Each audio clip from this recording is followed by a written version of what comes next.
شما در معرض بزرگترین نعمت ابا عبدالله الحسین هستید. این نعمت رو از دست ندید.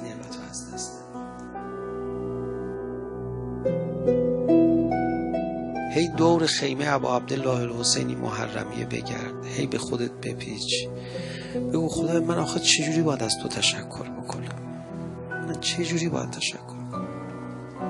من مثل مادر بچه مرده برای حسین فاطمه گریه میکنم، میسوزم، دوستش دارم.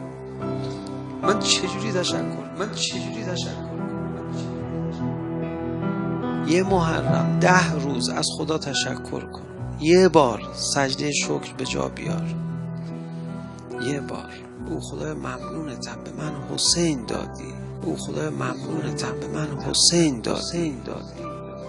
لیترها شما گریه کردی تو عمرت، میفرماد این گریه تو اینجوری قیمتش، یه قطرش بهشت بر انسان واجب میشه، یه قطرش. سراسر شکر باش نسبت به نعمت ابا عبدالله الحسین. این نعمت کمی نیست. این نعمت محبت ابا عبدالله الحسین رو ساده نگیر.